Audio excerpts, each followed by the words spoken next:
Nina belembele qamanya malembe ngokhalipha ngelibingelela asiphinde sinamukelele na challenge isila ngivakasheleke udokotela umlondi wakwaDlamini mina igama ngoXolani asikubingelele dokotela. Ngiyabonga kakhulu umsazi ngibonile hlelweni. Avele sibheke nansi indaba la sisiza umbukeli namanje ongenzeka unesihlobo esalahleka nesihlobo sakhe ezadukelana uyafisa ukwazi ihlobo sakhe zikuphi uyafisa ukuthi ilunga lomndeni libuye ekhaya abantu abalihlelwe imindeni niyakwazi ukubasiza. Msakazi siyakhona kumbuyisa umuntu ekhaya owaduka. Okay. Ngifuna ukubheka la. Niyabheka ukuthi mhlawumbe ulahleke nini noma nibuyisa nje noma ngabe ungwalahleka ngabo 70s kodwa niyakwazi ukuthi manje into zenu abuye. Msakazi siyakhona ukuthi umuntu owalahleka abuye ekhaya. Asenithi nje msakazi kanje lo muntu kuyenze lo muntu ubaba wakho umuzi wakho waduba ekhaya akwazi ukuthi wabhekaphi wavela wanyamalala or ubhuti wahamba wathi ufuna umsebenzi or ubaba or umama nje wavela duba ekhaya basuke bamshanga lo muntu kuthiwa yini nguduka nezwe.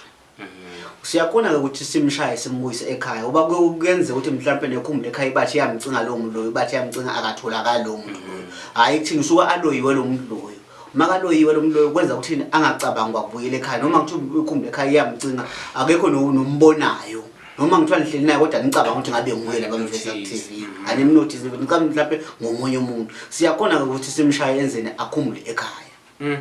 So ushuthi uma ngathiwa njengamanje kunomuntu onehlobo ezahamba uneso samba umeza kini unoguarantee kulo muntu loyo uma saphila angabuyi 100% guarantee noma kanje noma ngabe ayina asaphila uyokhona ukuthi sembuyise ekhaya asengiba sengithi nje umsakazi lo wakudala ngibekisela kwakudala lo wakudala bekathi umuntu makahambile umuntu babathi babona ukuthi okay la khaya kushoniwe mhlawumbe la khaya kushoniwe babathi bayabuka ukuthi okay zombiza kanjani usegoli sethekwini kuphe kuphi bevele uthatha ubaba omdala wasekhaya athathe abase umlilo afike esikhuni party bese ugijima le ntuthu around lonke lelikhaya siyamemeza ukuthi sibani buye ekhaya uyodwa umuntu alele la khona aphuphe mhlawumbe esitimela singene ekhaya athi ubuza kwabanye phupho bathi ekhaya bayakufuna wena awuphuthume ekhaya yokuzwa agijima kahamba ekhaya afika athola ekhaya impela ekhaya kushoniwe.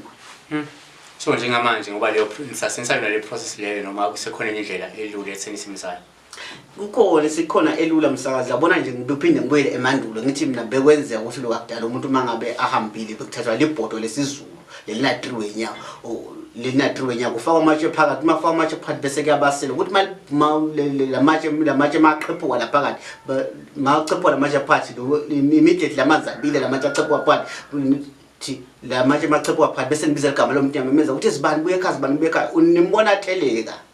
Kodwa namanje sokhona kokulula phela ukuthi manje ngoba sisahlala elokushini sesikhona sisebenza imithi isikhathi esiningi kodwa bekuvela kwenzeka kusukela kudala. Azuleke mbukela ukuthi ke manje nesihlobo esaduka uyakwazi ukuthi singabuya as long as lo muntu loyo uma esadla ndlavana la esuke khona kodwa dokotela abantu bangafisa ukulekeleleka mhlawumbe inombolo nanendawo osebenzela kuyona. Ngibonga kakhulu umsazi inombolo yami ithi 082 8438 bese 30 bese 5 ekugcineni ngokuhlala ke ngisempumalanga ePieterdief kwelinye lokho sekuthiwa khona kusePolar Park naka Facebook uyangithola ke mothi Mlondi Uganda naka WhatsApp futhi ngikhona izolele okusho nomusa kunilandele.